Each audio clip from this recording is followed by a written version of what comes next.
প্রিয় শ্রোতা ভাই ও বোনেরা, সবার প্রতি রইল আমি আবুল সরকারের পক্ষ থেকে সালাম। আসসালামু আলাইকুম। আমার এই ক্যাসেটটি নবী করিম সাল্লাল্লাহু আলাইহি ওয়াসাল্লামের পিতার জীবনী, এটার নাম আব্দুল্লাহর জীবনী। সেই আব্দুল্লাহর জীবনী উপহার দিয়েছেন আপনাদেরকে পরিচালনায় এম এ মালেক। ওগো নবী গো, ও নবী, বেহেশতারি ফুল ভাগ্য গুণে পাইল তারে কুরাশি আবুদুল রে, এ মুহাম্মদ মুস্তাফা নবী রে, ওরে নবী।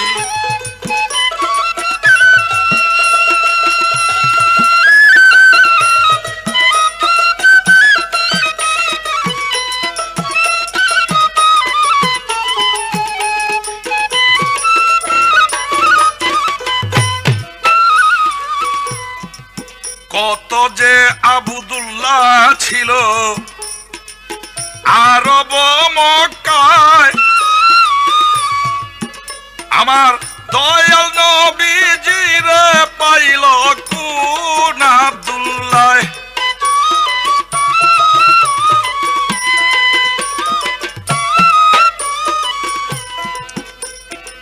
মন দিয়া শুনেন যত শ্রোতা জ্ঞানী গুণী,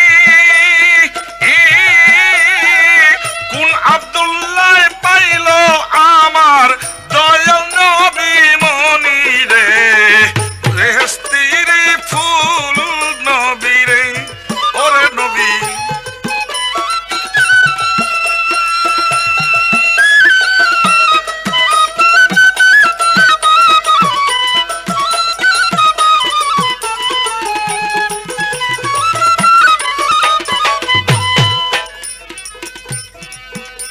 নবীর দাদা আব্দুল্লাহর পিতা নাম ছিল তার মুতালিব। তাই মুতালিবের এখান থেকে কয়েকটি কথা আমার আগে বলতে হবে। যেমন মক্কা ঘরের খাদেম ছিল মুতালিব তার নাম, খেজমত করিত তিনি এই করিত কাম। মক্কার ঘরের খাদেম ছিল সে যে খেজমত করিত, আর মক্কা ঘরে যারা আইত তাদের খেজমত করিত। সত্যবাদী ছিল আরো তৌহিদ বিশ্বাসী, এক আল্লাহরই প্রেমে ছিল মুতালিব উদাসী। দাড়ি দিয়া ঝাড়ু দিত পবিত্র কাবা ঘর, সন্তান তাহার ছিল না গো দুনিয়ার ভিতর। এমন খেজমত করতেন, দাড়ি দিয়া তিনি কাবা ঘরকে ঝাড়ু দিতেন। কিন্তু দুঃখ তার জীবনে দুটি ছিল। একটি ছিল কাবা ঘরের মধ্যে যারা আসতো তাদেরকে যে পানি পান করাইতে হইতো, তাই মুতালিব অনেক দূর থেকে কষ্ট করে সেই পানি আনতেন। আরেকটি তার কষ্ট ছিল, তিনি ছিলেন নিঃসন্তান। অনেক লোক মাঝে মধ্যে তাকে নিঃসন্তানের কলঙ্কের অপবাদ তাকে দিয়া লজ্জা দিত। কাবা ঘরের পাশে মুতালিবের পূর্বপুরুষের অর্থাৎ ইব্রাহিমের পুত্র ইসমাইলের পায়ের আঘাতে একটি কূপের সৃষ্টি হয়েছিল। হাদিসে তার নাম লিখেছেন জমজম কূপ। এই জমজম কূপ হতে আল্লাহর রহমতে পানি আসতো, কিন্তু অনাদরে সেই কূপ মুতালিবের অনেক আগেই মরুভূমির বালুতে ঢাকিয়া সেটা মরুভূমিতে বিলীন হয়ে যাওয়াতে সেখান থেকে আর পানি আসতো না। কিন্তু মুতালিব তা জানতেন, তার সন্তানও জানতেন, কিন্তু পানি পাইতেন না। তাই মুতালিব কয়, আল্লাহ তাআলা ফরিয়াদ আমার, শোনো শোনো পরোয়ার, শোনো গো ব্যাপার। আমাকে যদি তুমি একটা সন্তান করো খোদা দান, আর জমজম কূপের মিলাইয়া দাও যদি পানির সন্ধান। হে প্রভু, যদি জমজম কূপের পানি এবং জমজম কূপ আমাকে জাগ্রত করে দাও, আর আমার নিঃসন্তান কলঙ্ক হইতে যে অপবাদ, সেই কলঙ্ক হতে যদি মুক্ত করো, আমাকে যদি একটু সন্তান দান করো, তাহলে আমি আল্লাহর রাস্তে তোমার নামে সেই সন্তানকে কুরবানি দিয়ে দিব।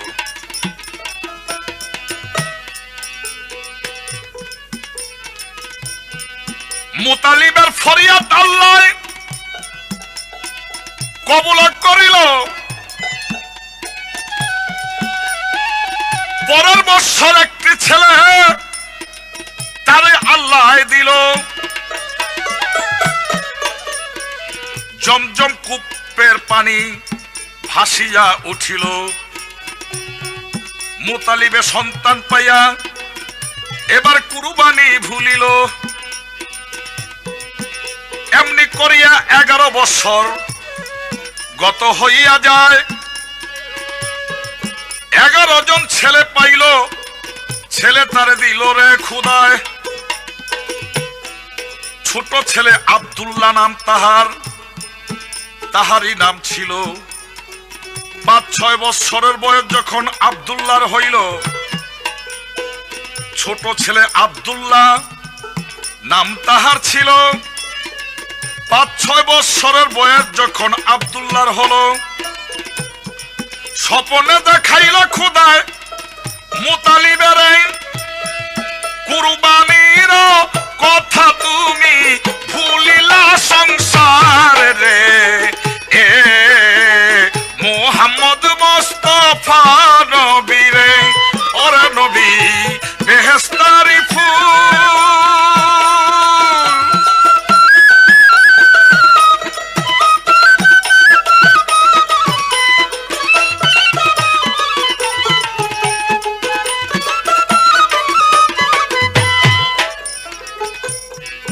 আমার মন স্বপ্ন দেখিয়া মুতালিব উঠিল চমকিয়া। কুরবানির কথায় আমি গেছিলাম ভুলিয়া। স্মরণ করাইয়া দিল পাক রব্বানা, করিব কুরবানি আর দেরি করব না। সকালে মুতালিব কিবা কাম করিল, বড় ছেলের কাছে গিয়া ভাঙ্গিয়া বলিল, খোদার সাথে ওয়াদা করে ছিলাম, কিন্তু আমি ছেলে হইলে খোদার নামে দিব গো কুরবানি। তুমি আমার বড় ছেলে, তোমাকে জানাই, তোমাকে খোদার নামে কুরবানি দিতে চাই। ওয়াদা পূর্ণ হলে যাব মুক্ত হইয়া। তুমি বাবা রাজি কিনা আমারে দাও কইয়া। বড় ছেলে বলে বাবায় গেছে পাগল হইয়া, না হইলে কি ছেলের সে ফেলতে চায় মারিয়া রে। এ নবী আমার বেহেশতে ফুলে, ওরে নবী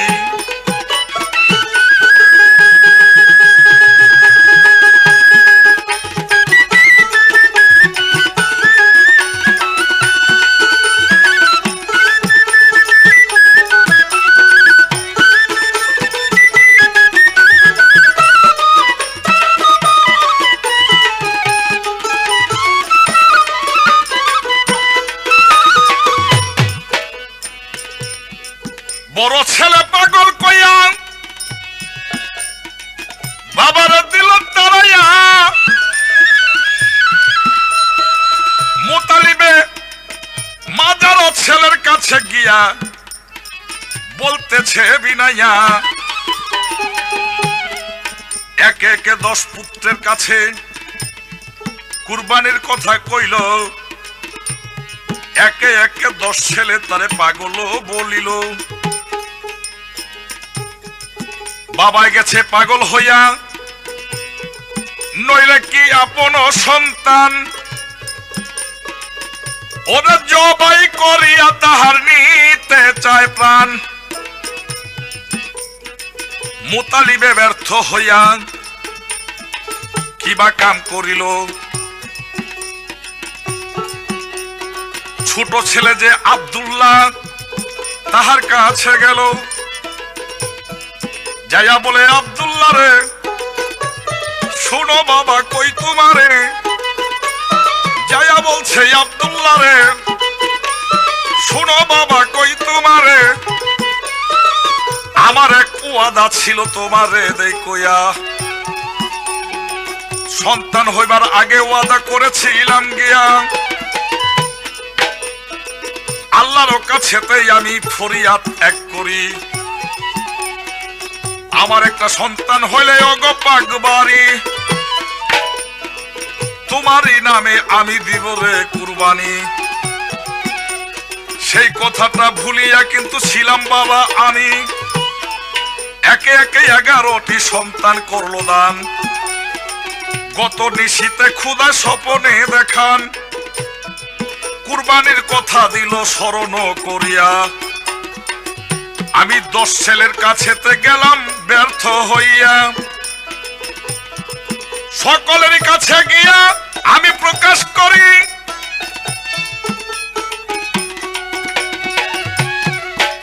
আমি কুরবানির কথা সবাই জানাইলাম তাড়াতাড়ি, আমারে পাগল কইয়া সকল ছেলে দিল রে ফিরাইয়া।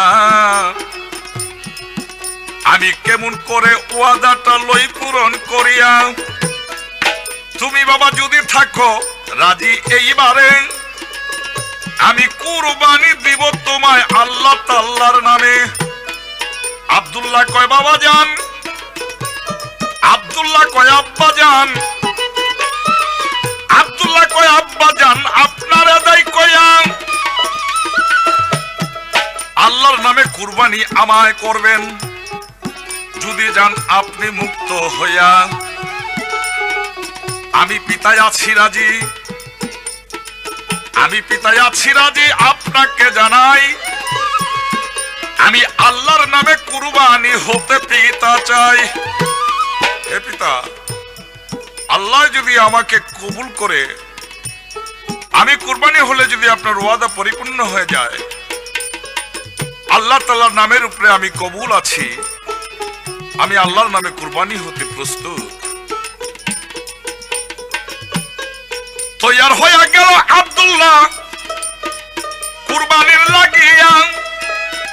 এবার ফেরেশতারা ডাইকা বলছে আমার আপেশাই কি বিরিয়া রে, এ মুহাম্মদ মুস্তাফা নবী রে, ওরে নবী বেহেশতের ফুল।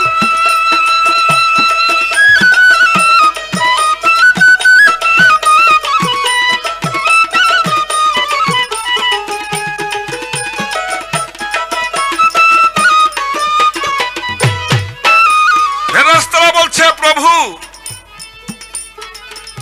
যেভাবে আব্দুল্লাহ তোমার নামে কুরবানি হওয়ার জন্য প্রস্তুত হয়ে গেল, তার মন তার প্রাণ তোমার নামে অর্পণ করিল, যে তোমার নামে কুরবানি হতে পারে তাকে আল্লাহ তুমি কি পুরস্কার দিতে পারো? আল্লাহ বলছে ফেরেশতা আমি শুধু মন পরীক্ষা করি। আসলে আব্দুল্লাহ নিজে কুরবানি হয়ে যাক পশুর আকৃতিতে ছুরি দ্বারা, এটাই কুরবানি নয়, তার যে মন সত্যিকারে ভাবে স্বীকার করেছে আমার নামে কুরবানি হওয়ার জন্য, তাতে আমি কুরবানি কবুল করে নিয়েছি। তাই আমার দরবারে একটা পুরস্কার আছে, তোমাদের দেই কইয়া আমার পিয়ারারও দোস্ত আছে মুহাম্মদ আম্বিয়া, আমার পেয়ারে দোস্ত মুহাম্মদ আম্বিয়া মুহাম্মদ সাল্লাল্লাহু আলাইহি ওয়াসাল্লামকে আমি সেই আব্দুল্লাহর কাছে অর্পণ করব, তার পুরস্কার দিব। কোন কোন কিতাবে বলেছেন আব্দুল্লাহকে কুরবানি নেওয়ার পরে সেখানে আল্লাহর তরফ থেকে কুরবানি কবুল করে নিয়েছেন, আব্দুল্লাহর আর জবাই হতে হয় নাই। আরেকটি হাদিসের মধ্যে জানা যায় আব্দুল্লাহর এক আপন ভাই ছিল, নাম ছিল তার, অর্থাৎ তার বড় নাম ছিল তার আবু তালিব। সেই আবু তালিব আব্দুল্লাহকে খুব বেশি ভালোবাসতো। তাই ওই দেশের এক জ্ঞানী লোকের মাধ্যমে, পণ্ডিত লোকের মাধ্যমে এই কুরবানির ব্যবস্থার বিকল্প ব্যবস্থাকে গ্রহণ করার জন্য যে পদ্ধতি বাহির করিয়াছিলেন, তাতে বিজ্ঞ জ্ঞানী ব্যক্তি বলিয়াছিলেন একটি টুকরা কাগজের মধ্যে আব্দুল্লাহর নাম আর একটি টুকরা কাগজের মধ্যে 10টি উটের নাম। এক বালতি পানির মধ্যে 2টি কাগজ ছাড়িয়া দিলে যখন আব্দুল্লাহর নামটি ডুবে যাবে তখন মনে করতে হবে যে আব্দুল্লাহর কুরবানি আল্লাহ তাআলা গ্রহণ করেছে। তাই জানা যায় আব্দুল্লাহর নাম এবং 10টি করে উটের নাম একটি স্লিপ বা কাগজের মধ্যে লিখে দিয়েছিলেন। তাতে করে 10টি স্লিপের সময় বা কাগজের সময় উটের নাম গ্রহণ হইল, তাতে আব্দুল্লাহর কুরবানিকে আল্লাহ তাআলা স্বীকার করে নিল 100টি উটের মাধ্যমে। সেই উটগুলো আবার দিয়েছিলেন তার ভাইয়ের রক্ষার্থে, যথা আবু তালিব, যিনি ছিল আলীর পিতা।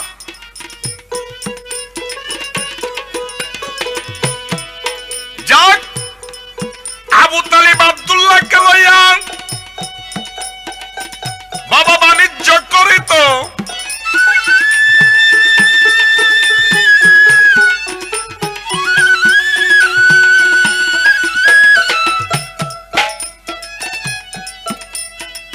বাণিজ্যতে সিরিয়াতে আব্দুল্লাহ যাইত।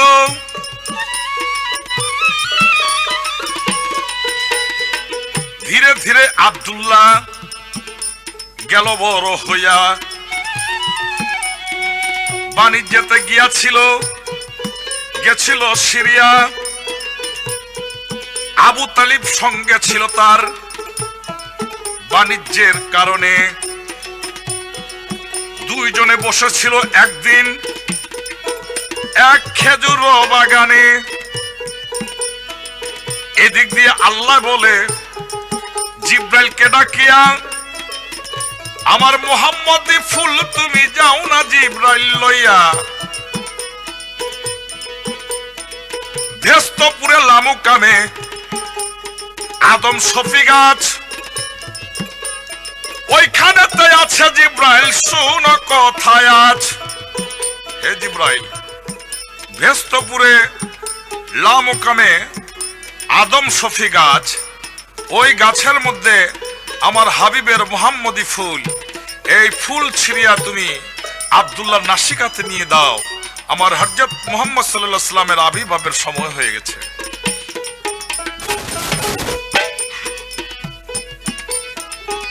এবার জিব্রাইলে ভেস্তে গেল,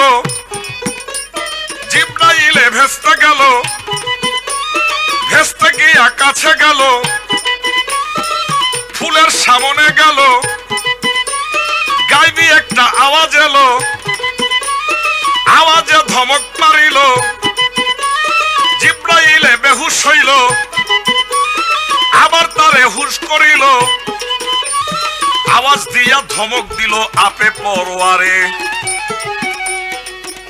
এবার ধমক দিয়া বলতে লাগলো জিব্রাইলের ধারে, হে জিব্রাইল, তুমি যে ফুল ছিঁড়তে গেলা, আমার হাবিবের ফুল, তুমি আদব করে গেল না, অতএব কারণে তুমি আদবের সহিত সেই ফুল ছিল।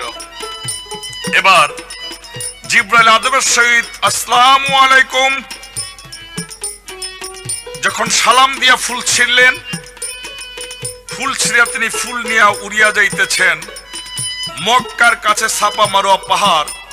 এই পাহাড়ের উপর দিয়ে যখন রওনা হয়েছেন, তখন জিব্রাইল মনে মনে একটু চিন্তা করলেন, এই যে ফুল, এই ফুলের হাকিকতে যে রূপ, সেই রূপ একদিন প্রাণ ভরে দেখতে পাইলাম না। তাই ফুলের রূপকে দেখার জন্য কিঞ্চিত একটু দৃষ্টি যখন জিব্রাইল করলেন, মুহাম্মদী ফুলের নূরের যে একটি ঝলক, এই ঝলকটি সঙ্গে সঙ্গে দেওয়ার পর জিব্রাইল সেই পাহাড়ের উপরে বেহুশ হয়ে যান। একটি কিতাবের মধ্যে এই কথাও লেখা আছে। আবার জিব্রাইলকে হুশ করাইয়া দিল পরোয়ারে।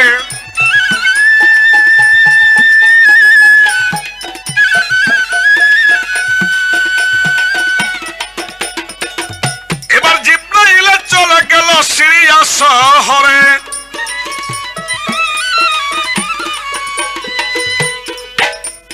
খাজুর গাছের গোড়ে গিয়া লক্ষ্য কইরা যায়, একটি খাজুর গাছের গোড়ে ঘুমায় আব্দুল্লাহ। মুতালিব তন্দ্রা অবস্থায় ছিল গাছের গোড়ে। নিরিবিলি বিশ্রাম তারা দুইজনে করে। বাণিজ্যে গিয়া তারা বিশ্রাম করতেছিল, তাই তো খাজুরের বাগানে তারা নিরিবিলি বসিল। এক খাজুর গাছে হেলান দিয়া ছিল দুইজনায়। তন্দ্রা অবস্থায় ছিল আব্দুল্লাহ। এবার মোহাম্মদী ফুলটা ছিঁড়া জিব্রাইলে নিল। আব্দুল্লাহর নাসিকার কাছে জিব্রাইলে নিল। জিব্রাইলের নাসিকাতে ফুল রাখলো যখন, আব্দুল্লাহ নিঃশ্বাসে টান দিল রে তখন। আব্দুল্লাহর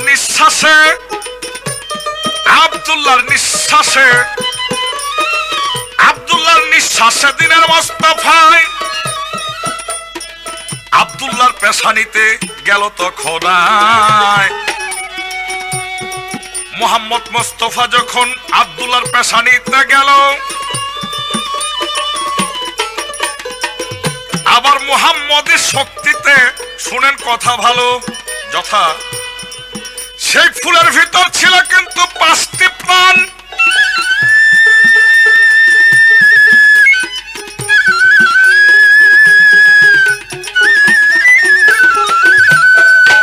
তাই দিনের নবী মা ফাতেমাকে সঙ্গে লইয়া যান।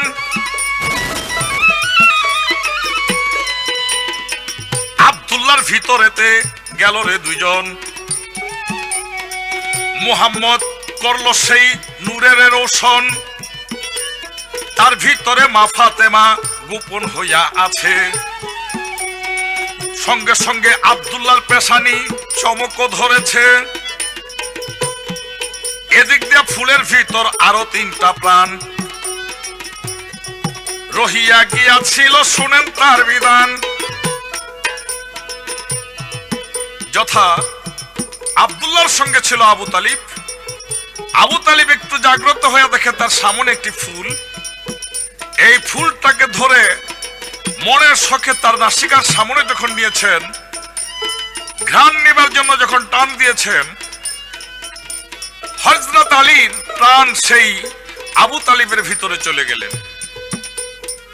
আলীর সঙ্গে গোপন হইয়া চলে গেলেন ইমাম হাসান এবং ইমাম হোসেন। সেখান থেকে সেই ফুল, নূরের ফুল, আল্লাহ গায়েব করে দিলেন বা জান্নাত মোকামে আবার নিয়ে গেলেন।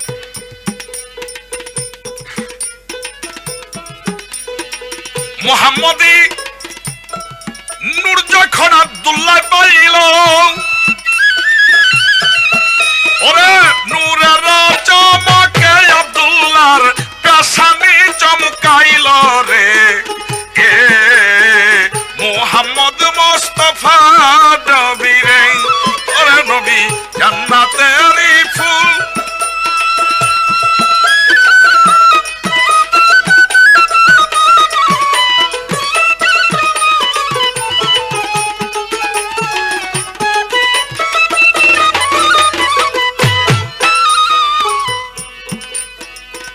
ওই যে রাজ্য ছিল যেখানে আব্দুল্লাহ নূর পাইয়া ছিল,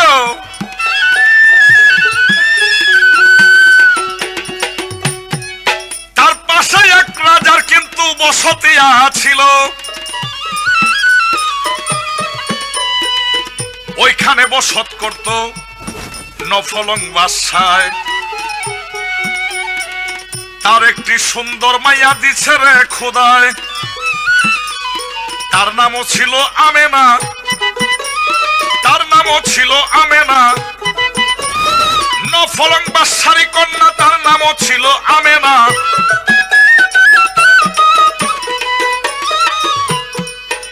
নফলং বাদশার মেয়ে, তার নামও ছিল আমেনা। তিনি রাজপ্রাসাদ হতে লক্ষ্য করে চেয়ে দেখে এক ব্যক্তি পেশানির মধ্যে একটি নূরের জ্যোতি সূর্যের জ্যোতির চেয়েও বেশি ঝলমলো ঝলমলো করছে। ইহা দেখেই সেই ব্যক্তি পাগল হয়ে গেলেন। ভাবলেন নিশ্চয়ই এই ব্যক্তি এমন এক মহান ব্যক্তি যার ভিতরে আল্লাহ এমন একটি জিনিস দিয়েছেন, সেই জিনিসটি তার পেশানিতে চমকাচ্ছে। অতএব কারণে এই ব্যক্তিকে গ্রহণ করতে পারলে সেই জিনিসের অধিকারী হওয়া যাবে। এবার নফলং বাদশা তখন কি বা কাম করিল, বাবা দুইজন দাসী দিয়া আব্দুলকে ডাকাইল। আব্দুলকে ডাকাইয়া বলে, আব্দুল্লাহর ধারে আমি বিনয় করে বলছি, কিন্তু বলছি রে তোমারে, আমি হইলাম রাজার মাইয়া, তোমারে দেই কইয়া আমার মনের বাসনা, আমি তোমায় করব বিয়া। আব্দুল্লাহ কয়, তুমি রাজকন্যা, আমি সাধারণ সওদাগর।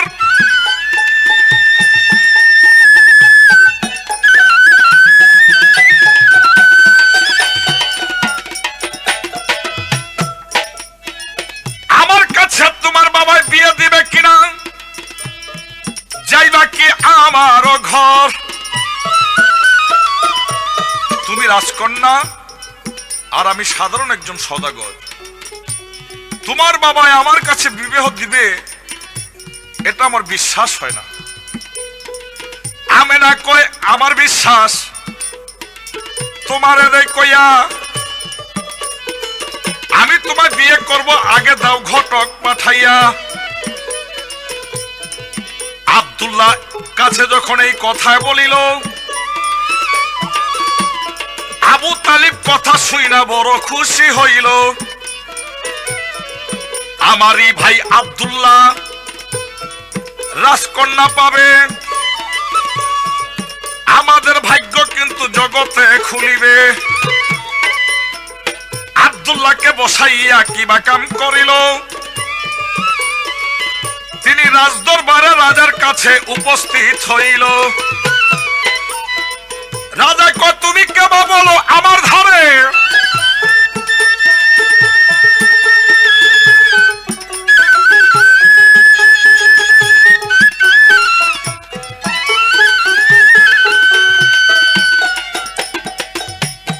আবু তালিব বলছে, রাজা কই আমি আপনারে। আবু তালিব বলছে, রাজা বাদশা, আমার নাম আবু তালিব, আমার পিতার নাম মুতালিব, আমার পিতা কাবা ঘরের বা মক্কা নগরের সর্দার, আমার ভাইয়ের নাম ছোট ভাই আব্দুল্লাহ। নফল বাদশা বলেছেন, বেশ সুন্দর কথা, তোমার বংশের নাম আমি শুনেছি, খুশি হয়েছি, তোমাকে অতিথি আপ্যায়ন করা যাবে, কিন্তু আর কি উদ্দেশ্যে আসিয়াছ যদি বলো, উদ্দেশ্য থাকিয়া থাকে প্রকাশ করো। আবু তালিব বলছে, রাজা আপনারে দেই কইয়া আপনার যে মাইয়া আমেনা, আপনারও মাইয়া, আপনার মাইয়া আমেনার বিয়ার খবর লইয়া আপনার কাছে আসছিলাম, শোনেন মন দিয়া। নফল বাদশা বলেছে, বেশ, আমার মেয়ের বিয়ের খবর নিয়ে আসছো, খুব সুন্দর কথা, কিন্তু আমার মেয়ের বিয়ের পাত্রটা কোন রাজকন্যা, কোথায়? আমার মেয়ের যে বিয়ের পাত্র সে কোন রাজপুরুষ, কোথায় তার বাড়ি? মুতালিব কয়, আমার ভাই তালিবের ছেলে আবু তালিব বলছে সে আমার ভাই, আবদুল্লাহ নাম তাহার, আপনাকে জানাই। এই কথা রাজা শুনিয়া বড় রাগ হইল। এবার রাগ হইয়া দূর দূর কইরা তারাইয়া দিছিল। আমেনা ডাইকা তখন আব্দুল্লাহ রে কয়, আমার বাবা যখন রাজি নয় শোনো তার বিষয়। আমি তোমার কাছে কিন্তু বসিতে চাইবিয়া, আমি রাজ্য সম্পদ দিব সকল সকল রেতে জিয়া। আব্দুল্লাহ কয়, আমেনা বলি তোমার ধারে, আমার ভাইয়া লজ্জা পাইছে রাজ দরবারে।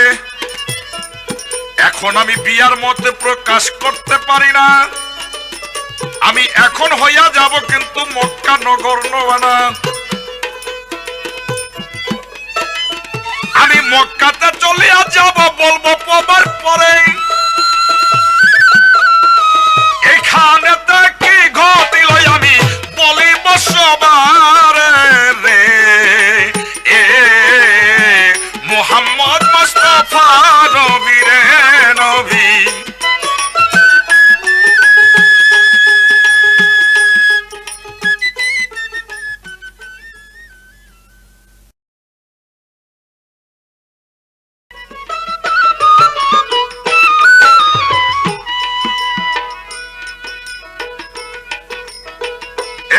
আমার মান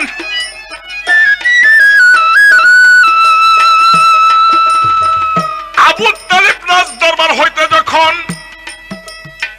বাহিরে আসছিল, আব্দুল্লাহর কাছে আইসা মিলন হইল। এদিক দিয়ে নফল বাসায় কিবা কাম করিল। কয়েকশো সেনা সৈন্য পাঠাইয়া দিছিল। এক জীবনীতে লিখেছেন, আব্দুল্লাহকে এবং আবু তালিবকে হত্যা করার জন্য নফলং বাদশাহ 300 থেকে 350 সৈনিক পাঠাইয়া দিয়েছিলেন। রাজ দরবারের বাহিরে যখন তারা দুজন একাত্র হলেন, চতুর্ধার দিয়া সেই রাজ সৈন্যরা তাদের উপরে যখন আক্রমণ করতে লাগলেন, সমস্ত ব্যাপারটাই আমেনা বারিন্দা হতে লক্ষ্য করে চেয়ে দেখে।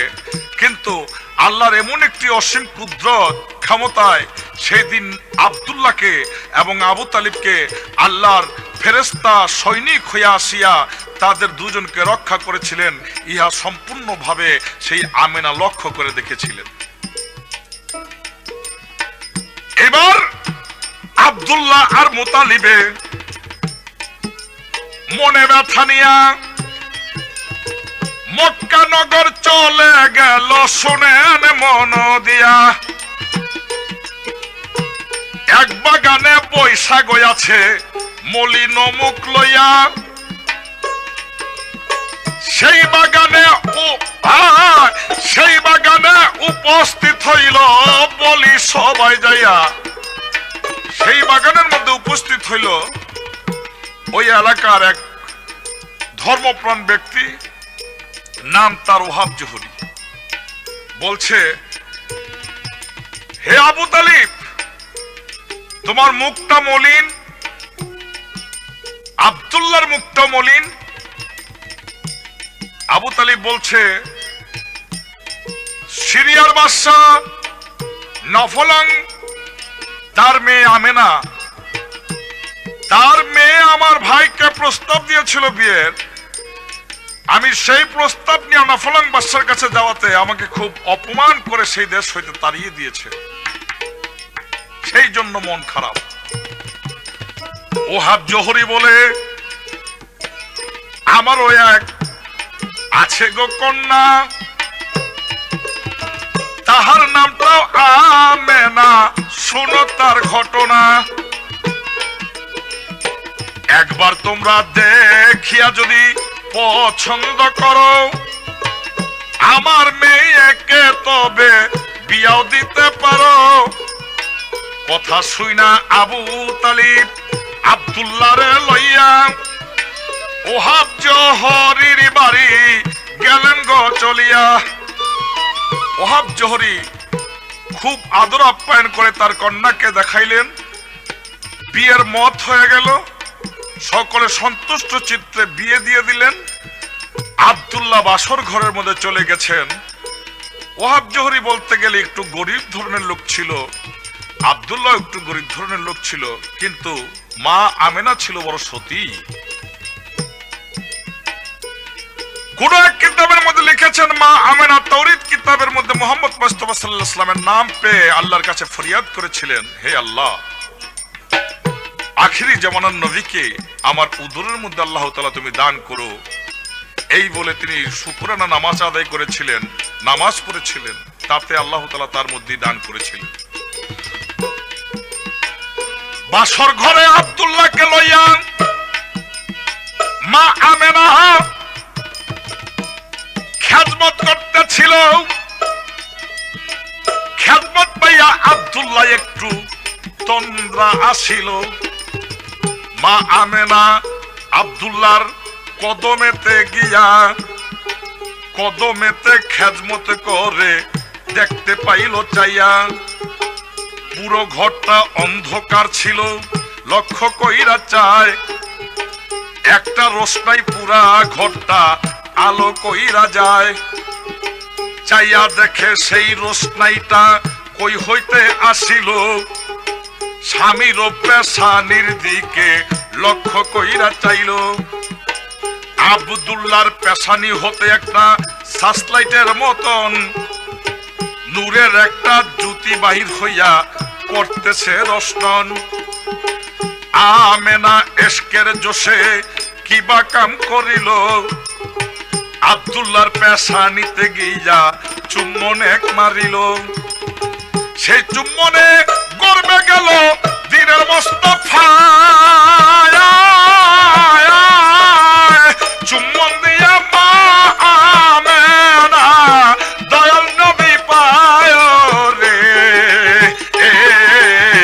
মুহাম্মদ মুস্তাফা নবী রে নবী।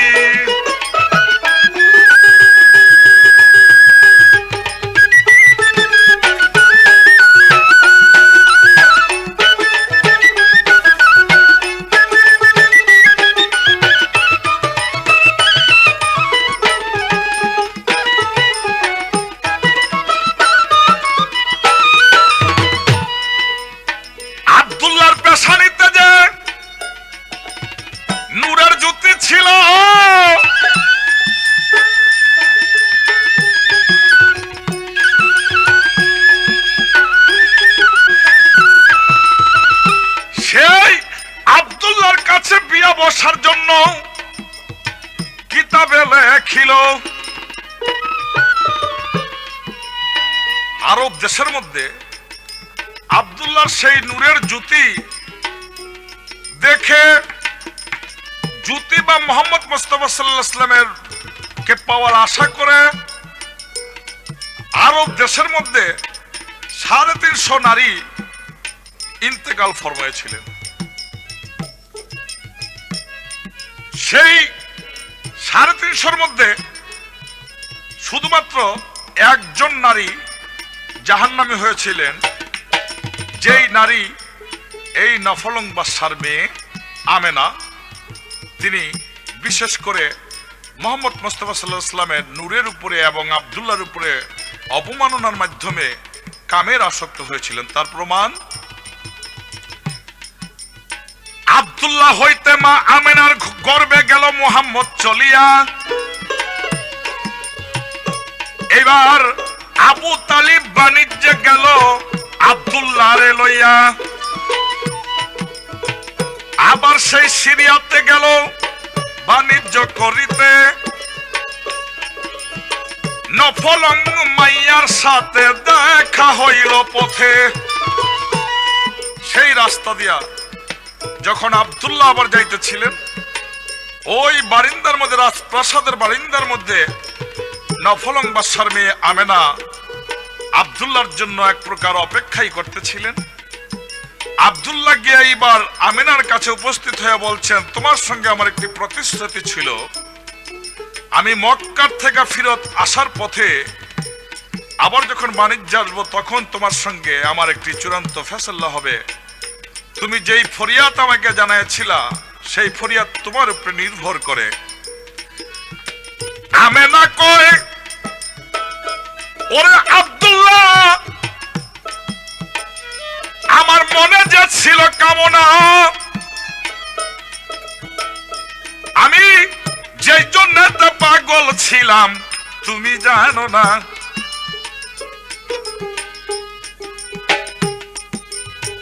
সেই জিনিস এখন তোমার কাছে নাই, ভাবে বুঝতে পাই।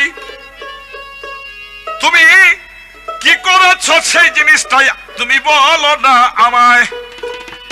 আব্দুল্লাহ কয়, কি জিনিস? আমি তো এটা বুঝলাম না।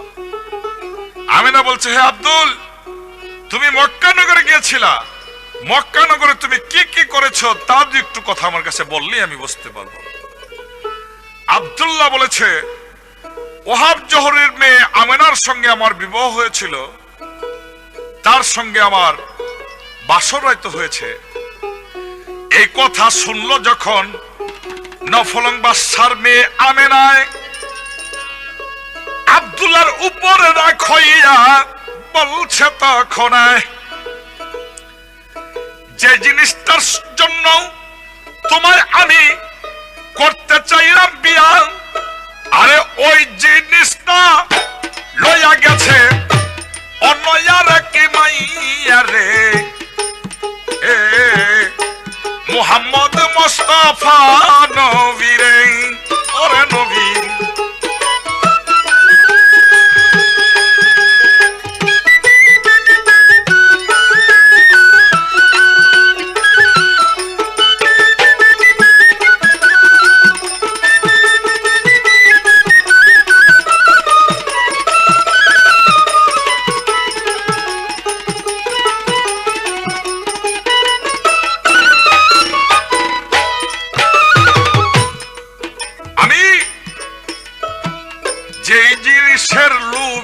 তোমায় করতে চাইছি বিয়া,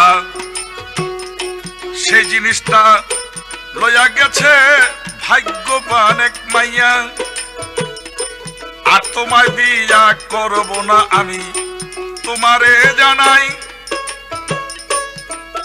আমি তোমার কি উপযুক্ত তুমি বলো তাই। আমি হইলাম রাজার মাইয়া, বলি তোমার ধারে তোমার কি ক্ষমতা আছে বিয়া করতে মরে। অপমান করিয়া গো তখন করিল বিদায়। আব্দুল্লাহ বাণিজ্যে গেল, শুনেন যত ভাই। বাণিজ্য হতে মক্কায় আইল, এমন করিয়া বাণিজ্য করিতে লাগলো দুই ভাইয়ে মিলিয়া। দিক দিয়া নবী আমার মায়ের গর্ভে গেল, এক মাস পূর্ণ যখন আমার মা জননীর হলো। এক মাস পূর্ণ যখন হলো, মা আমেনা একটি স্বপ্নে দেখলেন। স্বপ্ন দেখা পরের দিন সকালবেলা তার শ্বশুর মোতালিবের কাছে এসে বলছে, আব্বা, গত রাত্রে একটি স্বপ্নে দেখলাম আমার গর্ভের মধ্যে পূর্ণ একটি চন্দ্র আসিয়াছে। মোতালিব কয়, মা জননী, তোমার দেই কইয়া এই কথাটা কারো কাছে মা বলিও না যাইয়া। যে স্বপ্ন দেখেছ মা তুমি সুনামুল আমুল, তোমার গর্বে আসিয়াছে মাগো আখেরি রাসূল রে। মুহাম্মদ মুস্তাফা নবী রে, নবী।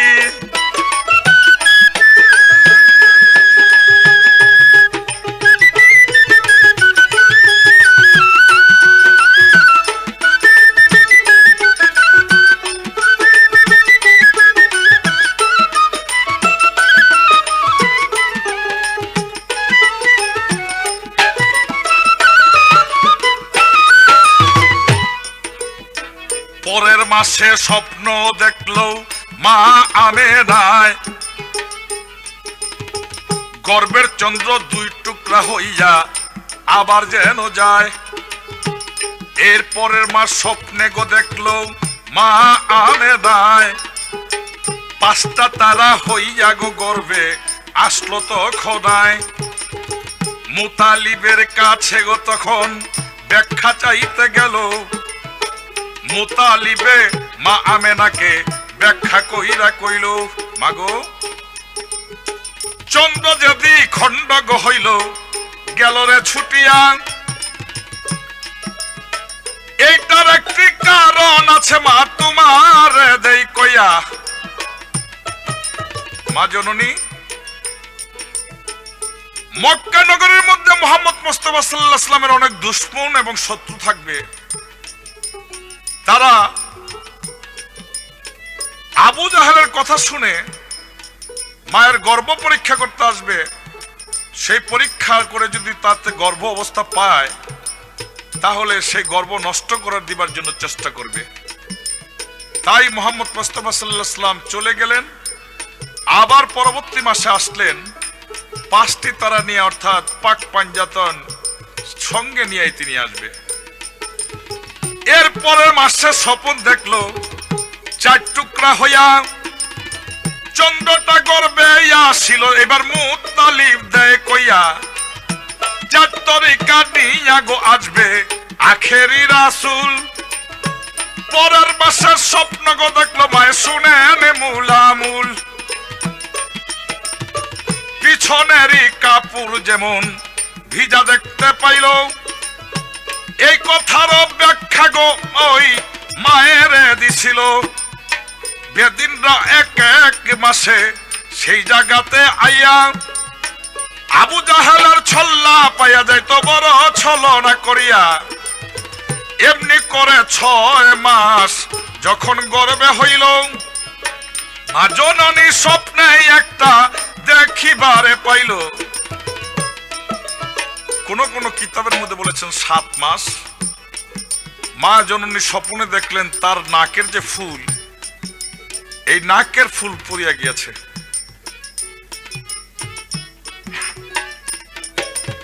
যা বলছে মুতালিবের ধারে, আব্বা আজ একটা স্বপ্ন দেখলাম গো, ও গো আব্বা আপনারা দেই কইয়া আমার নাকের এই ফুলটা গো আব্বা গেল রে খসি যান। মুতালিব কয় নাকের ফুল খসিয়া গেছে, বড় ব্যথা পাই। আমেনা কয়, ও গো আব্বা আরেক খবরও জানাই, আমার গর্বটা লাগে খালি খালি আপনারে দেই কইয়া। মুতালিব কয়, মা আমেনা তুমি শোনো মৌন দিয়া, আমার প্রাণের প্রিয় পুত্র ছিল রে, ওরে পুত্র আব্দুল্লাহ, ওরে বাণিজ্যতে গিয়া আব্দুল্লাহ উফাতা ফরমায় রে, মুহাম্মদ মুস্তাফা নবী রে, ওরে নবী।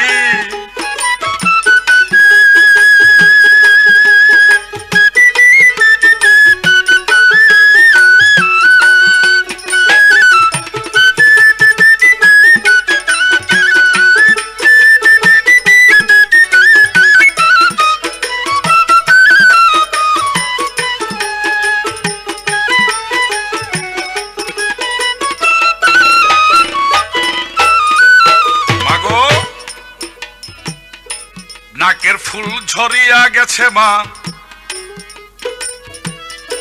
তোমারে দেই কইয়া, জন্মের মতো গেছো মাগো তুমি বিধবা হইয়া। মা পুত্র হারা হইলাম আমি তোমাকে জানাই, গর্ব তোমার খালি খালি মা বলি তোমার ঠাই। তোমার যে পুত্র মুহাম্মদ তোমারে দেখইয়া পিতার মৃত্যু খবর গর্ব হইতে পাইয়া সিরিয়া লিয়া গেছে বলি তোমার ধারা পিতার জানাজা দিতে নবী পয়গম্বর রে মুহাম্মদ মুস্তাফা নবী রে নবী বেহেশতারি ফুল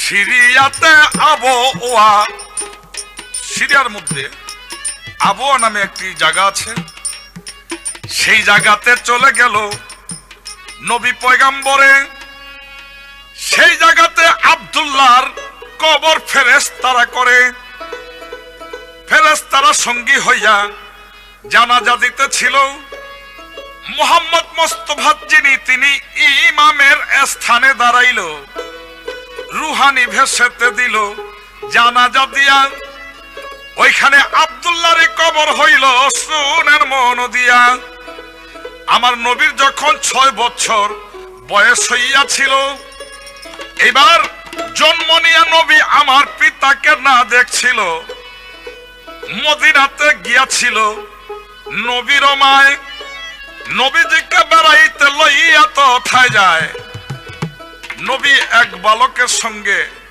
এক মাঠের কিনারে রোদ্রে বসে আছে বা দাঁড়িয়ে আছে এক তাহের নামক বালকের সঙ্গে খেলা করতেছে বা দাঁড়িয়ে ছিল রোদ্রে তাহেরের পিতা কিছু খুরমা পকেট থেকে বাহির করে তাহেরের হাতে দিয়ে বলছে বাবা তুমি এই রোদ্রের মধ্যে ঘুরিও না তোমার পসিনা বাহির হইতেছে তুমি জলদি বাড়ি চলে যাও তাকে নোমাল দিয়া মুখটা পুছিয়া চুম্বন করে চলে গেলেন নবী করিম সাল্লাল্লাহু আলাইহি ওয়াসাল্লামের অন্তরের ভিতরে দাগ কাটলেন নবী করিম সাল্লাল্লাহু আলাইহি ওয়াসাল্লাম তার মার কাছে গিয়ে বলছে মা মা গো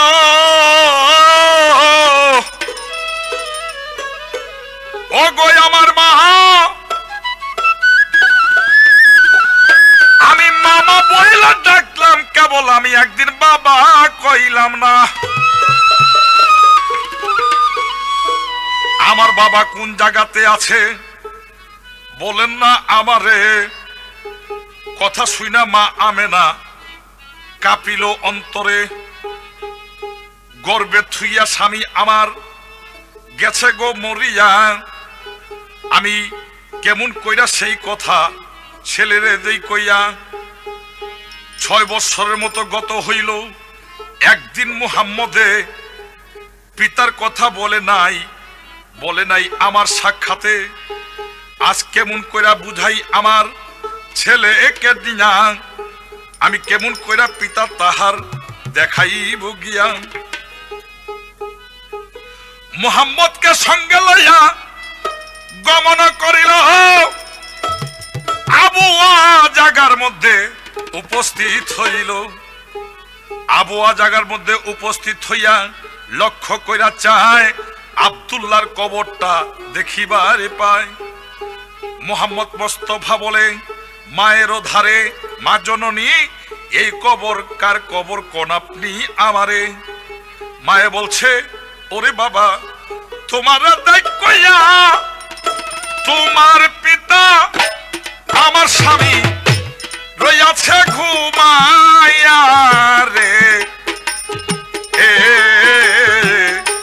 মুহাম্মদ মুস্তাফা নবী রে ওরে নবী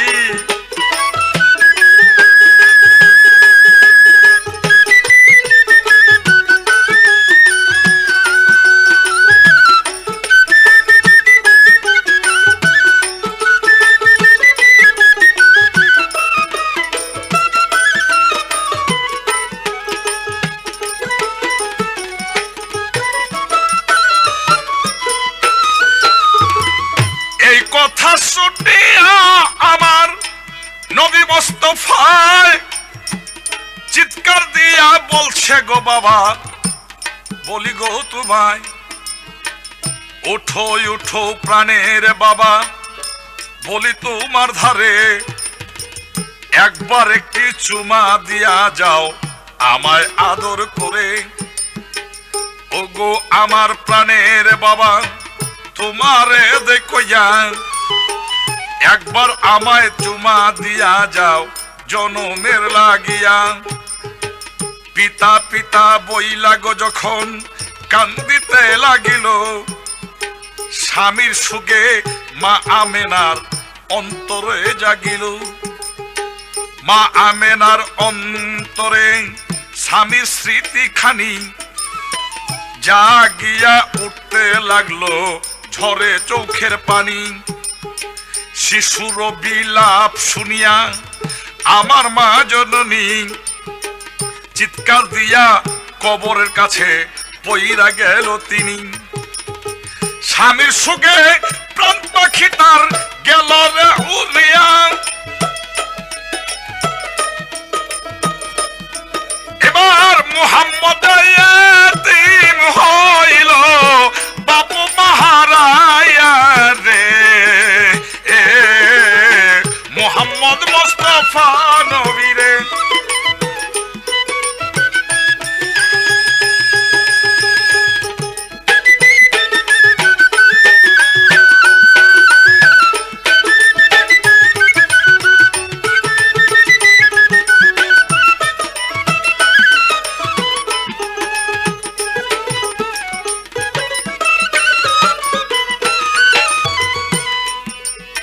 সেই জায়গাতে মা আমেনার কবর হইল, স্বামীর সঙ্গে মা আমেনায় এক জায়গায় রহিল। আমার নবীজির সঙ্গে ছিল দাসী আয়মান। পিতা মাতা হারা সন্তান মক্কায় লইয়া যান। আমার দিনের নবী ধীরে ধীরে যখন বড় হইতেছিল, ইসলামের দাওয়াত নবী যখন দুনিয়ায় পৌঁছাইল, এক হাদিসে লেখছে গো কথা দুনিয়ার ভিতরে পিতা মাতার কবরে গেলেন আমার দিনের পয়গম্বরে। এবার পিতা মাতাকে কবর হইতে জীবিত করিয়া মুহাম্মদ আম্বিয়া ছিল কলেমা পড়াইয়া। কলেমা পড়াইয়া গো ছিল কবরের ভিতরে। মুহাম্মদ মুস্তাফা তাদের কলেমা দেয় পড়ে মেরাজেতে যাইতে গই আমার দিনের মুস্তাফায়। ওই পিতা মাতা দেখতে পাইল এইটা হাদিসেতে কয় গো, ও মুহাম্মদ মুস্তাফা নবী গো।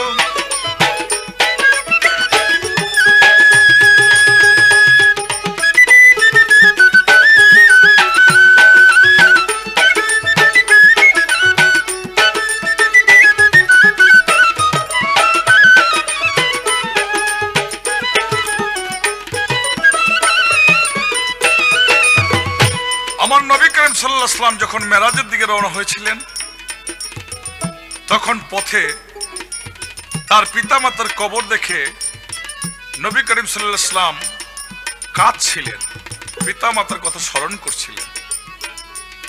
গায়বী থেকে আল্লাহ আওয়াজ দিয়ে বলেছিলেন,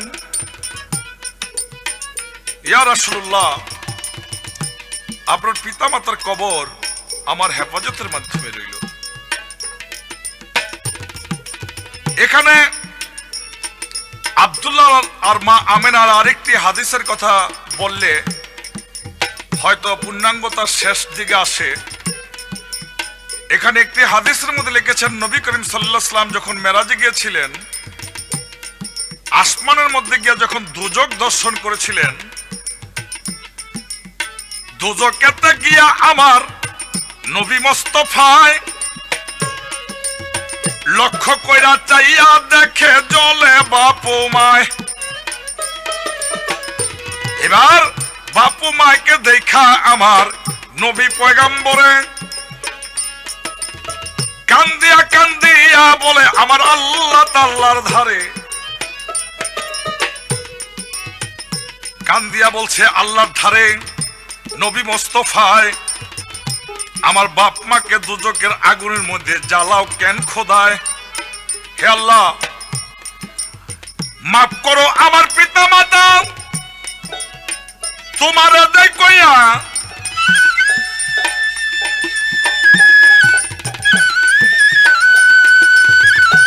এবার গায়বীর থেকে ডাক দা বলে আমার আপে সাইকি ইব্রিয়া শোনো শোনো দোস্ত আমার বলি তোমার ধারে একটা কথা বলবো মাপ করিব তারপরে তোমার উম্মত চাও না পিতা চাও উম্মত চাও না পিতা চাও তোমার উম্মত চাও না মাতা চাও উম্মত চাও না পিতা চাও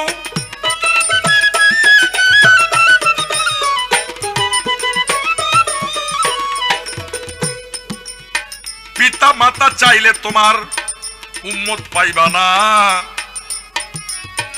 উম্মতের সাফায়াত তুমি করিতে পারবা না আর উম্মত চাইলে পিতা মাতার কথা কইতে পারবা না তোমার পিতা মাতার মুক্তি তুমি চাইতে পারবা না। নবী বলে খোদা গো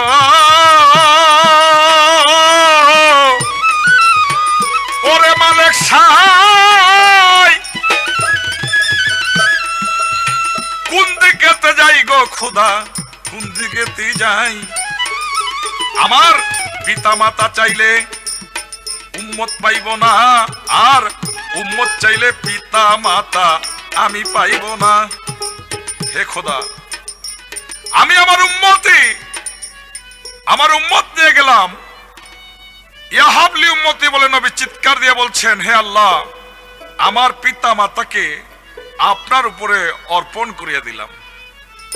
নবী যখন আবার দুজক ছাড়িয়া অপর আসমানের মধ্যে গিয়ে ভেস্ত দর্শন করতে লাগলেন তখন চায়া দেখে ভেস্তের ভিতরে তার পিতা মাতায় ভ্রমণ করতেছে। আল্লাহর কাছে নবী বলছে হে আল্লাহ মাতা পিতাকে দুজকের মধ্যে দেখলাম এখন ভেস্তের ভিতরে। আল্লাহ বলে ওরে দোস্ত তোমার দেয় কইয়া তোমার উম্মতের খাতিরে নিলাম জান্নাত বানায়া রে এ নূর মুহাম্মদ নয়াল নবী রে নবী